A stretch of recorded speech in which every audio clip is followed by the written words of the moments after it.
Hello everyone, welcome back. Today we're going to be comparing bolt-action rifles to AR-15s, and we're going to be considering, is there a benefit to using a bolt-action rifle like ever, okay?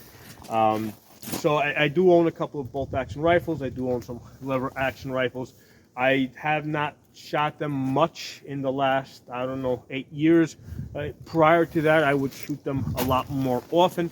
But as I got more and more into AR-15s, I found myself shooting the manually operated rifles less and less. Okay, so is there any benefit to using a bolt-action rifle over an AR? Well, the first advantage that kind of pops up is the legal hunting aspect. Okay, in some states, not all states, but in some states, you can only hunt or legally hunt with a manually operated rifle. Okay, so if that's what you're limited to and you want to legally hunt, that's what you got to use. Okay, so that's the first thing that kind of jumps out at us. Okay, so let's put that aside. All right, if that's our only legal option, that's the only legal option. Okay, our hands are kind of tied in that respect. Okay, next let's talk about the accuracy. Okay, a lot of people are quick to jump up and say that bolt action rifles are a lot more accurate. Okay, so I've got two ARs here. I got a Palmetto. I got a Ruger MPR. Both of these have shot a half-inch at 100 yards on a number of occasions. And this radical over here, okay, so these are, by the way, these are 18-inch barrels. This radical is a 16-inch barrel. The best I've gotten with that was 3/4 of an inch, or so 0.75 MOA.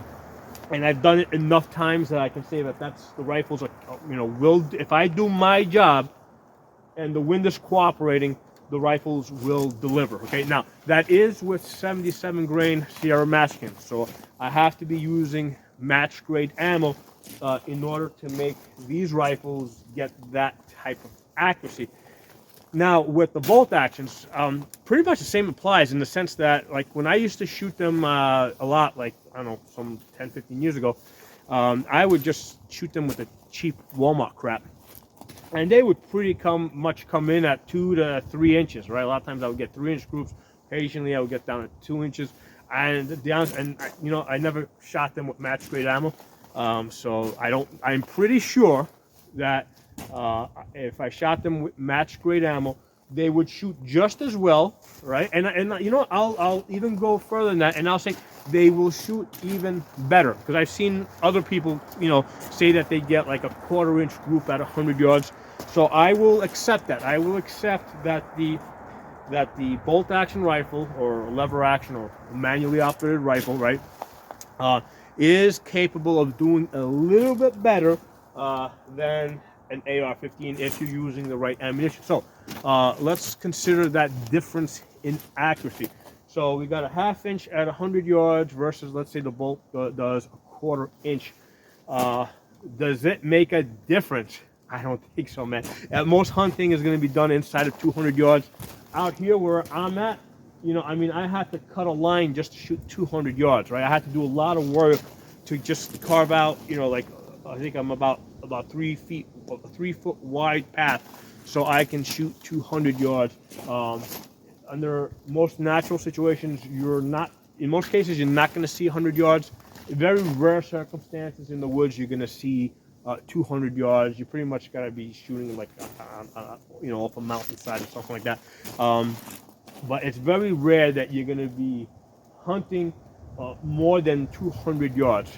In most cases, it's going to be inside 100 yards. So at that at that typical, okay, hunting distance, shooting a 1/4 inch, a 1/4 MOA versus a half MOA, it's not going to make a difference. And more important than that, when you're typically hunting, you're not shooting benched or prone, right? You're usually either in a tree stand, right, trying to balance the gun on the handrail in front of you, or you're shooting in a very improvised, in a quickly improvised position, like, maybe, braced up against a tree or on top of a log or a rock, whatever you find that you can rest the gun on.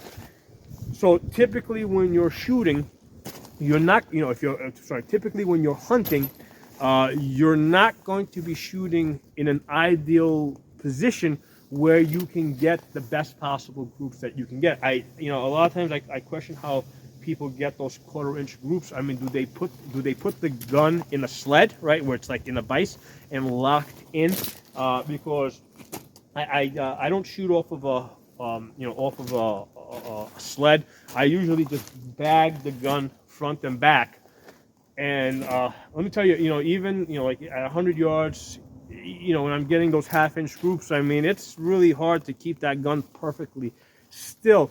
So I imagine that a lot of times when people are, getting those 1/4 inch groups, they're locking the gun into a vise so it's immovable, which again is a it's just not a realistic hunting situation. Okay, so now if you are that good that you can do it, I mean, so be it. But as for me, I can't do it. In most realistic, improvised hunting type of situations, the gun is not bagged. Okay, it's basically on top of a log or on top of a rail. It's not. It's my hold, it just isn't that good in an improvised hunting type of situation. So as far as the accuracy, yeah, if I will concede that maybe at least on a theoretical level, the bolt action rifle is a tiny bit more accurate, but yeah, I don't think you're going to be able to utilize that in the real world. Okay, so so that's it on the accuracy side. So let's talk about let's quickly talk about the flexibility. Like with these ARs, they're very flexible. You can put scopes on them, easy, like anywhere you want. Lights on them, slings anywhere you want. You can easily adjust the stock. So these guns are a lot more user friendly in terms of you can configure it to the way that is most useful and comfortable to you. So that's squarely an advantage of the AR-15. Now the AR-15 did not start off that way. Okay, when this thing started off, the stock was fixed. It had the it didn't have it actually did have a way to mount the scope on top of the carry handle. But the AR-15 went through some changes, okay, to get it to the point where it is now, and make it so easy to work with. Okay, so the AR-15 didn't start off that way, but that's where it is now. Okay, so it's really easy to modify and put whatever scopes you want on it wherever you want. You can have a red dot here with a magnifier behind it. You can have backup sights on it. So that's very flexible, and also you can upgrade the individual parts. So if you like a lighter trigger or this, So let's get to, that's the next part I was going to talk about. Let's talk about if the gun breaks. Okay, obviously if an AR-15 breaks, regardless of whether regardless what company it came from, right? So I got here a Palmetto, I got here a Ruger, I got there a Radical, and I can take parts from any of these guns and swap them into the other gun. So you've got that benefit of having access to lots of different parts and being able to throw it in there and get the gun to work. One of the lessons that I learned, like I think this was like almost about 20 years ago. I was in a store and I saw a bunch of pump rifles. Okay, these are rifles that shot like rifle calibers, like 30-06 or 33. I don't exactly remember what caliber. So these were actual rifles that shot rifle calibers, but they had a pump to it. Right, that's how you operate the gun. So I was, they were very cheap. They were like extremely cheap. So I would say, hey, I should, so I started, picking up a few to purchase them, and then, I was pretty new to it at that point in time, and somebody said, hey, if you buy those guns, just be aware that if they break, you're not going to be able to get replacement parts. Okay, so that was like the first lesson I learned, that I learned in compatibility with a lot of these older guns that even though you get them cheap, it's really hard to get replacement parts. So the same thing is going to kind of apply even with a lot of these modern, with a lot of these manually operated guns, right? which are basically proprietary, where you can't just throw whatever parts in there. You have to go back to the manufacturer to get parts specifically for that rifle. Okay. Whereas with the ARs, you can just order them off, order parts off of eBay and throw them in there, and the gun will work. Okay. So that's a major advantage of the AR-15 over the bolt, especially in a shit hit the fan type of situation. Okay. I don't want to, if I'm going to be investing in a rifle, right? Because remember, in that type of situation, you may have to move, you may have to switch locations, you may have to travel light, you may only have the option, right? Because you need to travel light, of taking one gun with you, right? Because here's the thing, you got to bring your rifle, you got to bring ammunition, you also got to bring your family, you got to bring food. So you can't just load up on guns and ammunition and leave everything else behind. Okay, so you may only have the option of taking one gun that can do everything. Okay, and that everything includes being able to quickly fix when the gun breaks. Okay, so with ARs and Glocks, right, you've got a much better chance of finding the parts if the gun breaks, and also having access, to the knowledge to fix these guns. Because if an AR or a Glock breaks, there's lots of people out there that know how to fix those guns, right? If you show up with some bolt-action rifle with some broken part or something, I mean, I'm not going to know how to fix it. I mean, SIGs are great. I own SIGs, I own Berettas, but I don't know how to fix those guns. I don't have extra parts for those guns. Okay. So that's one of the benefits of sticking with AR-15s. When the gun breaks, you'll have access to parts and access to to the knowledge to fix these guns. Okay. I actually mentioned another important point there, kind of prematurely. I wasn't ready to get into that yet, but we'll jump back to it. One gun to do it all. Okay, that's the AR-15, because of the magazines, right?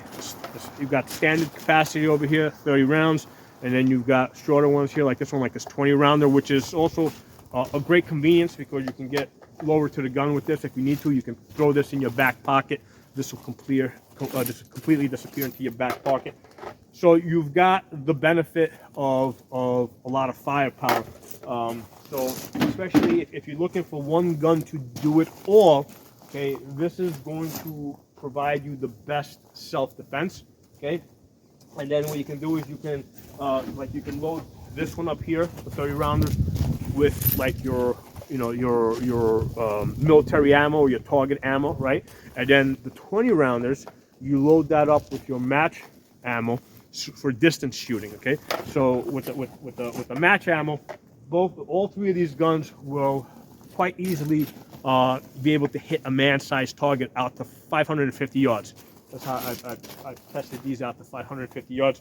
You'll be able, if you know your holdovers, if you're zeroed in, you'll be able to get out there with match grade ammo. Okay, but you don't want to, waste that match ammo inside of 100 yards, all right, or even 200 yards. So you switch over to do a quick switch over to this magazine, which has your cheaper target ammo, right? And this will be effective, inside of that 200 yards. So that's one. So because of you can quickly swap out ammo, you can pick different ammo for different situations. Okay. So you got a rifle here that will perform a good self-defense function. You have a rifle that will perform a good hunting function. And don't forget the fact that you can always switch out the upper on this, right? So if you got, let's say, a 300 blackout upper, now you got access to, now you can quickly get this gun to shoot a slightly larger caliber if you think you need that extra firepower. Personally, I'm not too crazy about 300 blackouts, especially for quick swapping like that, because it's very easy to mix up the ammunition. So I'm not a fan of it, but I'm just putting it out there. But you got other choices like 458 SOCOM. You have other choices of uppers that you can switch into this. my personal opinion is make the 223 work for you, okay? Because you can get like soft point 223. That would make a good hunting round. And also you can have a 22 conversion bolt, and then you can shoot like with a 22 conversion bolt, you can shoot like 22 long rifle out of this. So now you have that option for hunting, you know, like rabbits, small game like that. So any way I look at this, you know, other than the legal aspect, where in some states you cannot legally hunt with an AR-15. Other than that legal aspect, I think in all categories, the AR-15 beats the manually operated rifles. And I mean, even if we look at designated marksmen in the military and snipers, I mean, they used to all shoot like bolt action rifles. There's been a trend where they're moving towards semi-automatic sniper systems, right? That's been the trend. So there's a reason why they're doing it, right? It's clearly, it offers more advantages, and yes, they probably are losing a tiny bit of accuracy, but that tiny bit of accuracy, you know, is outweighed with just more firepower and more rapid firepower and follow-up shots and that kind of thing. So in my opinion, just from having done lots of shooting, especially having worked with that match grade ammo at ranges that will go all the way up to 1,000 yards, you know, once you're trying to shoot past 200 yards, you know, the biggest component really is the wind. Like today is a windy day. You see the wind ribbons over here, right? So it's flowing. You know, it looks like we got at least a 10-mile-per-hour wind going that way. You know, factors like the wind, and the wind's always inconsistent, right? You can see how the wind's not looking stopped, right? So the wind's on, it's off. You know, sometimes it's going that way, sometimes it's going that way. You know, these are all these are going to be more important factors than if your rifle shoots a quarter MOA or a half MOA. Okay. So in my opinion, you know, especially if you're having a hard time trying to guess what the wind's going to do, I'd rather have the ability to take quick follow-up shots. You know, so especially where a sniper, where he's you know, so that's like we're a spotter, right? I meant to say we're a spotter. So especially if you're shooting with a spotter, who has the ability to see where your impacts are and tell you just adjust a little bit to the left or just, you know, right, or, you know, so I think that's going to be a lot more useful as far as getting on target than if your rifle shoots, you know, a quarter MOA better. Okay, so just my thoughts on that. Let me know what you guys think.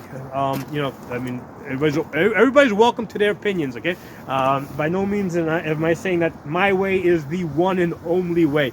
I'm just sharing an opinion with you guys based on my experience. Talk to y'all soon.